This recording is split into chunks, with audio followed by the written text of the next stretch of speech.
इस संसार में हमारा जीवन बहुत क्षणिक भी है और बहुत बहुमूल्य भी है। हम एक विशेष उद्देश्य से माता के गर्भ में सिरजे गए हैं। परमेश्वर ने हमको जिंदगी दी है। जिंदगी जीवन देने वाले से मिलती है, अजीवित से जीवन नहीं मिलता। और परमेश्वर ने जो हमको ये जीवन दिया है, सृष्टिकर्ता ने जो हमको रचा है, उसमें कोई उद्देश्य है, उसमें कोई अर्थ है, और उस अर्थ को संपूर्णता से हमको समझना है। और जीवन के एक एक दिन को हमें बहुत बहुमूल्य समझते हुए आगे बढ़ना है। आज के संसार के अंधकार में और जिस प्रकार का वातावरण है, जिस प्रकार की संगति है, जिस प्रकार के टीवी के सीरियल्स हैं, उसमें जीवन के वास्तविक अर्थ का अवमूल्यन होता है। गलत आदर्श प्रस्तुत किए जाते हैं। अनैतिकता को नैतिकता में बदलने का भी प्रयास अक्सर किया जाता है। नायक कौन है और खलनायक कौन है, अंतर समझ में नहीं आता। हम भी गलत धारणाओं और अनुचित मानसिकता से प्रभावित हो जाते हैं। हम सोचते हैं कि हम सब कुछ हैं, जो है हमारा सोच सही है, हमारे पास धन है, हमारी बुद्धि है, हमारे स्रोत हैं, हमारी योजनाएं हैं, हमारे स्वप्न हैं, और हम उन स्वप्नों को साकार करने में सक्षम हैं। पर जब जीवन में अनापेक्षित गुजरता है, जब जीवन में कुछ गंभीर बात आती है, कोई त्रासदी आती है, तब जीवन की जटिलता और जीवन की सत्यता का एहसास हमको होता है। बाइबल में नए नियम के भाग में याकूब की पुस्तक के 4 अध्याय की 13वीं और 14वीं आयतों में लिखा हुआ है, तुम जो ये कहते हो कि आज या कल हम किसी और नगर में जाकर वहां 1 वर्ष बिताएंगे और व्यापार करके लाभ उठाएंगे, तो यह नहीं जानते कि कल क्या होगा। सुन तो लो, तुम्हारा जीवन है ही क्या। जीवन परमेश्वर का दान है। जीवन परमेश्वर की अनमोल भेंट है। और इस संदर्भ में आज हम जीवन के 4 आयामों की चर्चा करेंगे। जीवन की गहराई को, जीवन के अर्थ को समझने का हम परमेश्वर के वचन के परिप्रेक्ष्य में प्रयास करेंगे। पहली बात कि जीवन के अधिकारी हम नहीं हैं। हम सोचते हैं कि हम जीवन के अधिकारी हैं, परंतु वास्तव में हमारे जीवन का अधिकारी परमेश्वर है। वही हमें जीवन देता है। यदि हम मत्ती रचित सुसमाचार उसके 6वें अध्याय की 27वीं आयत में देखें, तो वहां लिखा हुआ है, तुम में कौन है जो चिंता करके अपनी अवस्था में 1 घड़ी भी बढ़ा सकता है। तुम्हारा जीवन तुम्हारे नियंत्रण में नहीं है। भजन संहिता उसके 139वें अध्याय की 13वीं से 16वीं आयतों में भजन का लिखने वाला कहता है, मैं तेरा धन्यवाद करूंगा इसलिए कि मैं भयानक और अद्भुत रीति से रचा गया हूं, और मेरे सब अंग जो दिन दिन बनाए जाते थे, वे रचे जाने से पहले तेरी अर्थात परमेश्वर की पुस्तक में लिखे हुए थे। एक समय था जब हम नहीं थे, एक समय था हम बन गए, हम अस्तित्व में आ गए, हमारे दिल में धड़कन आ गई, हमारी जिंदगी में सांस आ गई। एक कविता का एक भाग है इंग्लिश में जिसमें कहा है, doctor doctor will I die, yes my child and so shall I. Doctor doctor, क्या मैं मृत्यु को प्राप्त होऊंगा? डॉक्टर का उत्तर है, हां मेरे बेटे, तुम भी और मैं भी दोनों मृत्यु को प्राप्त होंगे। सभोपदेशक के 8वें अध्याय की 8वीं आयत में लिखा हुआ है, ऐसा कोई मनुष्य नहीं जिसका वश प्राण पर चले कि वह जिसे निकलते समय रोक ले, और ना कोई मृत्यु के दिन पर अधिकारी होता है। चाह कर भी हम मृत्यु को रोक नहीं सकते। ना कोई डॉक्टर, ना कोई साइंटिस्ट, ना कोई विद्वान व्यक्ति, ना कोई दिव्यता की शक्ति रखने वाला व्यक्ति मृत्यु को रोक सकता है। तो जीवन परमेश्वर की भेंट है, परमेश्वर का वरदान है, परमेश्वर की अनुपम कृति है, परमेश्वर का उपहार है। जीवन का हर एक क्षण उसकी दया है। परमेश्वर जीवन का सृजनहार है और वही जीवन का अधिकारी है, और इसलिए हमको परमेश्वर की योजना के अनुसार जीना है, उसकी योजना को पूरा करने के लिए आगे बढ़ना है।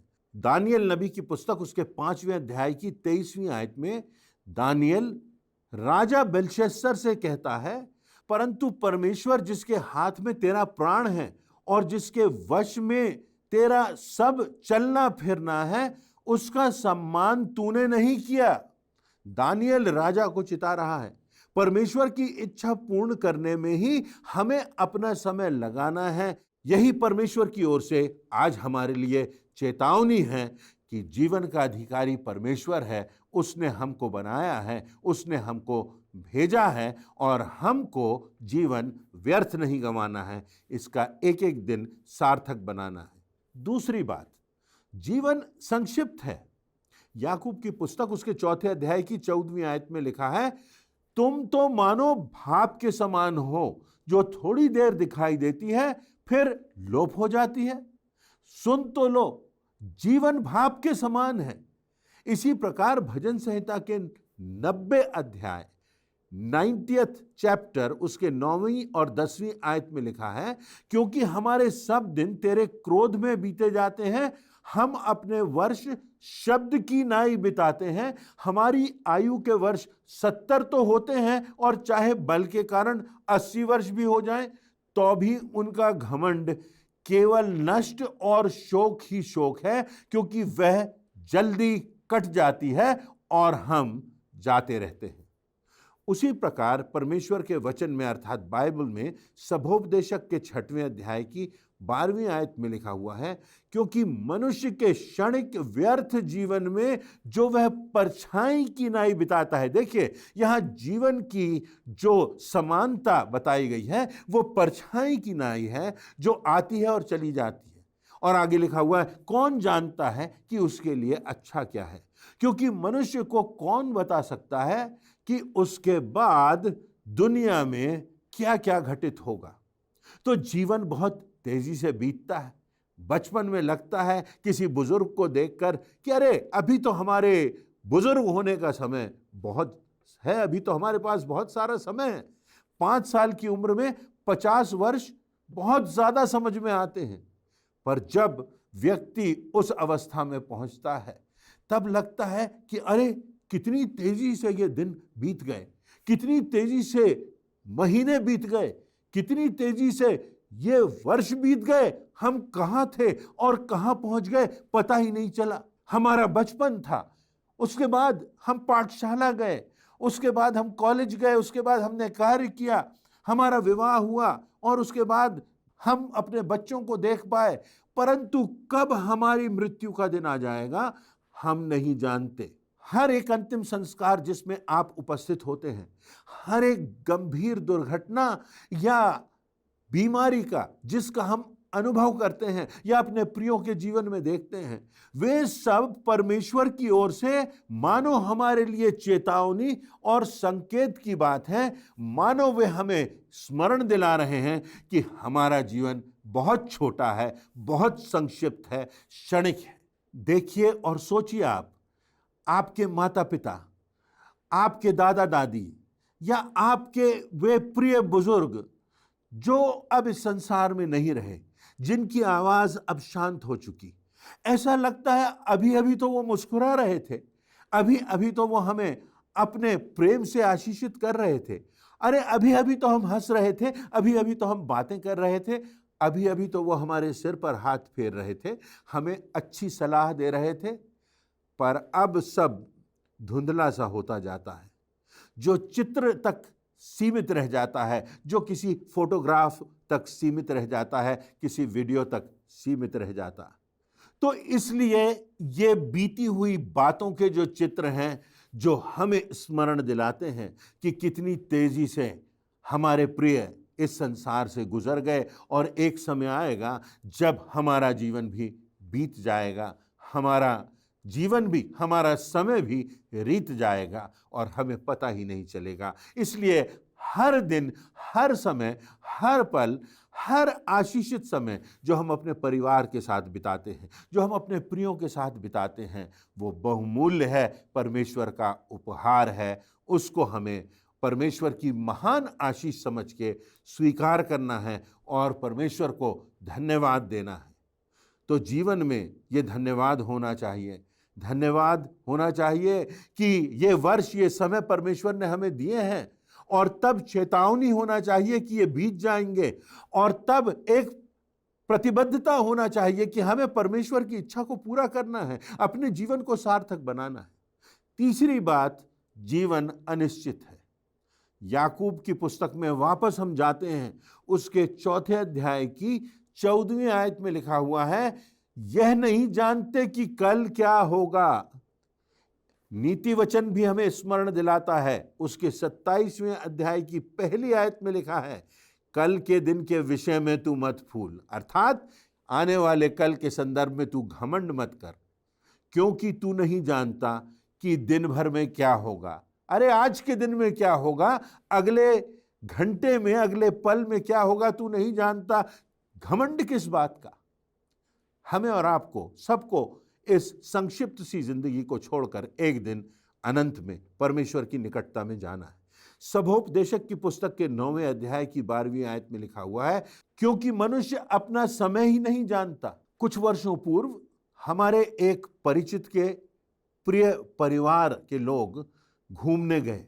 दिल्ली से देहरादून छुट्टी मनाने के लिए गए, मसूरी छुट्टी मनाने के लिए गए, और वहां खबर आती है, हम सब अपने प्रिय मित्र के साथ दिल्ली में ही थे, कि एक दुर्घटना हुई, और जब वो कार से भ्रमण कर रहे थे तो वो जो कार है वो खाई में गिर गई, और सारा का सारा परिवार, माता पिता और बच्चे, सबों का जीवन समाप्त हो गया। 1971 में न्यू जर्सी शहर में रोडेल नामक युवक, जो विटामिन्स की कंपनी में टीवी का कमर्शियल तैयार कर रहा था, स्टूडियो में रिकॉर्डिंग हो रही थी। उस रिकॉर्डिंग के समय में उसे बताना था कि 100 साल तक कैसे जिएं, आप अपने जीवन को किस प्रकार से विस्तार दे सकते हैं, किस प्रकार से अपनी उम्र बढ़ा सकते हैं। और जब वो ये कमर्शियल कर ही रहा था, उसी समय, उसी कमर्शियल के दौरान उसको हार्ट अटैक होता है, और वहीं वो कमर्शियल के बीच में ही उसकी मृत्यु हो जाती है। हम भविष्य के विषय में कुछ नहीं कह सकते। सुप्रसिद्ध मसीही मनोवैज्ञानिक जे एडम्स लिखते हैं कि मैं और मेरी पत्नी और मेरी बेटी आगामी 3 वर्षों की योजना बनाते हैं, फिर उस योजना को लिखकर एक लिफाफे में बंद कर देते हैं। 3 वर्ष गुजर जाने के बाद जब हम उस योजना के लिखित प्रमाण को पढ़ते हैं, तो पता चलता है कि 3 वर्ष बाद 75 से 80% योजनाएं केवल कागज पर ही सिमट कर रह गई हैं। वो कार्य रूप में परिणत नहीं हो पाई। जैसा हम सोचते हैं, जैसी हम अपेक्षा करते हैं, जैसा हम चाहते हैं, वैसा नहीं होता। परंतु परमेश्वर का वचन कहता है, याकूब की पुस्तक उसके 4 अध्याय पर हम आ जाते हैं और 15वीं आयत के आगे देखते हैं, इसके विपरीत तुम्हें यह कहना चाहिए कि यदि प्रभु चाहे तो हम जीवित रहेंगे और यह या वह काम भी करेंगे और इस स्थान पर जाएंगे। परंतु अब तुम अपनी डींग पर घमंड करते हो, और ऐसा घमंड बुरा होता है, इसलिए जो कोई भलाई करना जानता है और नहीं करता, उसके लिए वह पाप है।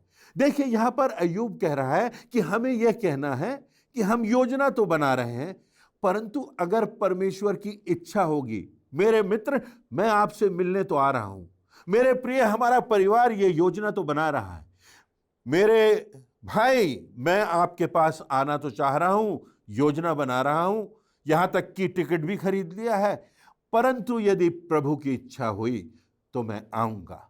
यदि प्रभु की इच्छा हुई तो हम उस स्थान पर जा सकेंगे। फिर इसमें डींग मारना और घमंड करना और अहम करने का क्या अर्थ होता है? क्योंकि जीवन तो संक्षिप्त है, जीवन जो है वो अनिश्चित है, और वास्तव में जो कुछ हम सोचते हैं, योजना बनाते हैं, वह अधिकांश पूरी नहीं होती, उसका कुछ भाग ही पूरा होता है। तो फिर घमंड का कहाँ स्थान है? दुर्भावना का कहाँ स्थान है? क्या हमारी जिंदगी में केवल मैं हूं, मेरा हित है, मेरा स्वार्थ है, मेरी इच्छा है, मेरा घमंड है, मेरी योजना है, मेरी प्रॉपर्टी है, मेरे स्वप्न है? नहीं, हमारे जीवन में परमेश्वर का और उसकी योजना का प्रथम स्थान होना चाहिए और हमारा जीवन सार्थक होना चाहिए, दूसरों की भलाई के लिए होना चाहिए। हमारे जीवन में हम कुछ ऐसा करें जिससे परमेश्वर की योजना पूरी हो। इसका साक्षात उदाहरण प्रभु यीशु मसीह का जीवन है। प्रभु यीशु मसीह ने बार बार कहा, मैं इस संसार में आया कि पिता की इच्छा को पूरा करूं, और निष्पाप और निष्कलंक जीते हुए उसने सब प्रकार की कठिनाइयों को, विरोध को, तिरस्कार को, पीड़ाओं को, यहां तक कि मृत्यु को भी सह लिया, क्योंकि वह पिता की इच्छा पूरा करने के लिए आया था कि सब मनुष्यों का उद्धार हो, सबके पापों की क्षमा के लिए वो अपने आप को बलिदान करे, जो निष्पाप है, जो निष्कलंक है, और संसार के सारे लोगों को अवसर मिल सके कि वो उद्धार प्राप्त कर सकें और उनके पाप क्षमा हो सके। तो हमें परमेश्वर की इच्छा पूरा करना है। यह जीवन कितना भी संक्षिप्त हो, परंतु जीवन सार्थक होना चाहिए। चौथी और अंतिम बात, जीवन एक इंटरव्यू जैसा है, एक साक्षात्कार है। मत्ती रचित सुसमाचार के 25वें अध्याय में अनंत के परिप्रेक्ष्य में कुछ बात लिखी हुई है। यदि उसकी 14वीं से 18वीं आयतों को देखें तो लिखा हुआ है, एक मनुष्य ने परदेश को जाते समय अपने दासों को बुलाकर अपनी संपत्ति उनको सौंप दी। उनमें से एक को 5 तोड़े, दूसरे को 2 और तीसरे को 1 दिया। तब जिसको 5 तोड़े मिले थे उसने तुरंत जाकर उनसे लेन देन किया और 5 तोड़े और कमाए। जिसको 2 मिले थे उसने भी 2 और कमाए, परंतु जिसको 1 मिला था उसने जाकर मिट्टी खोदी और अपने स्वामी के दिए हुए तोड़े को, उस धन को छिपा दिया। थोड़े समय में, थोड़े से अधिकार में, थोड़े से धन में विश्वास योग्य हमें ठहरना है। यह तीसरा दास था जो विश्वास योग्य नहीं ठहरा।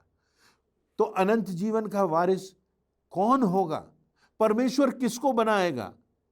गलातियों की पुस्तक उसके 6वें अध्याय की 7वीं आयत में लिखा हुआ है, धोखा ना खाओ, परमेश्वर ठट्ठों में नहीं उड़ाया जाता, जो जैसा बोता है वैसा काटता भी है। वचन में यह भी लिखा हुआ है कि जब हम इस जीवन में विश्वास योग्य ना ठहरे, जब इस जीवन में परमेश्वर ने जो योग्यताएं हमको दी हैं, जो समय हमको दिया है, जो हमको स्रोत दिए हैं, जिनको इस संदर्भ में तोड़ा कहा गया है, यदि हमने उनको विकसित नहीं किया, यदि दूसरों के जीवन से आशीषित नहीं हुए, यदि हम वहीं के वहीं रह गए और दूसरी दिशा में चले गए, विनाश की दिशा में चले गए, विध्वंस की दिशा में चले गए, अपने स्वार्थ तक सीमित रहे, तो जब हम इस जीवन में परमेश्वर के प्रति विश्वास योग्य नहीं ठहरे, तो हमको अनंत जीवन का वरदान कैसे प्राप्त होगा? जीवन की योजना तो हम बना लेते हैं, पर क्या हमने मृत्यु की और मृत्यु के पश्चात अनंत की योजना बनाई है? संसार के उस पार भी एक बहुत बड़ा संसार है जिसका कहीं अंत नहीं, जो हमारे लिए परमेश्वर ने तैयार किया है, अपने विश्वासियों के लिए परमेश्वर ने तैयार किया है। हमारे उद्धार की प्राप्ति से, हमारी आत्मा से उस अनंत जीवन में हम विश्वास के द्वारा, पश्चाताप के द्वारा, प्रभु यीशु मसीह पर विश्वास लाने और उसका अनुगमन करने के द्वारा हम उस आशीष को प्राप्त करेंगे। यदि हम दूसरों के लिए आशीष का कारण बनेंगे, यदि हमको जो कुछ परमेश्वर ने दिया है उसका विस्तार करेंगे, या तो फिर दूसरी दिशा है, विनाश की दिशा है। और इसीलिए लिखा गया है वचन में, सुन तो लो, तुम्हारा जीवन है ही क्या? तुम्हारा जीवन है ही क्या? ये तो क्षणिक है। तो आज हमने जीवन के संदर्भ में चर्चा की और चर्चा की कि हम अनंत के परिप्रेक्ष्य में अपने जीवन को देखें। परमेश्वर का वचन हमको बताता है, यदि हम परमेश्वर पर विश्वास करते हैं, प्रभु यीशु मसीह का अनुगमन करते हैं और हमारा जीवन दूसरों के लिए आशीष का कारण ठहरता है। वचन में लिखा हुआ है कि जो तुमने छोटे से छोटों में से किसी के लिए किया, वो मेरे लिए किया। और जब न्याय का दिन आएगा तो हमारे जीवन का अधिकारी परमेश्वर हमसे पूछेगा, क्या तू किसी के लिए आशीष का कारण बना? क्या तूने किसी प्यासे को पानी पिलाया? क्या तूने किसी भूखे को भोजन कराया? क्या तूने जो नग्न है, जो गरीब है, जिसको वस्त्रों की आवश्यकता है, उसको वस्त्र दिए? क्या तूने कोई अकेला है जो अपने पापों से ग्रसित है, जो अपने अनंत विनाश की कैद में पड़ा हुआ है, उससे क्या तुम मिलने गए? उसको क्या तुमने जीवन का मार्ग दिखाया? तो आज हमें विचार करना है। परमेश्वर का वचन हमको स्मरण दिला रहा है, पहली बात, जीवन के अधिकारी हम नहीं हैं, परमेश्वर है। हमारा जीवन संक्षिप्त है, यह दूसरी बात हमने आज वचन से सीखी। हम नहीं जानते कि हमारा जीवन कब समाप्त हो जाएगा, जीवन अनिश्चित है, यह तीसरी बात परमेश्वर के वचन के प्रकाश में हमने देखी। और चौथी और अंतिम बात वो ये कि ये जीवन तो संक्षिप्त है, ये तो मात्र साक्षात्कार और इंटरव्यू जैसा है, पर इस जीवन के बाद आने वाला जीवन या तो अनंत जीवन की आशीष का है, जहाँ ना दुख है, ना विलाप है, ना पीड़ा है, ना आंसू है, ना मृत्यु है, जहाँ परमेश्वर का निवास है, या हमारा जीवन उस विनाश की राह पर जा रहा है जहाँ पर पीड़ा ही पीड़ा है और हमारी आत्मा का विनाश है। तो हमें आज निर्णय करना है, ध्यान देना है, अपने जीवन को गंभीरता से लेना है। हो सकता है आज आप किसी पाप में फंसे हुए हों, किसी समस्या से ग्रसित हों। आप अपनी शक्ति से, अपने प्रयासों से, अपनी सामर्थ्य से, अपने स्रोतों से उस समस्या से निकलने का प्रयास कर रहे हों, परंतु आज परमेश्वर चाहता है कि आप उसको अवसर दें, उसकी सामर्थ्य को प्राप्त करें, और वह तैयार है यदि हम उसको स्वीकारते हैं कि वो हमारे जीवन में आए और उसकी सामर्थ्य से हम अपनी कमजोरियों पर, हम अपने पापमय जीवन पर विजय प्राप्त कर सकें और विजयी जीवन के मार्ग पर आगे बढ़ सकें। आज के वचन से परमेश्वर हमारे चिंतन को जागृत करे और हमारे जीवनों को आशीषित करे, हमारे जीवनों को नई दिशा दे, ऐसी मेरी याचना।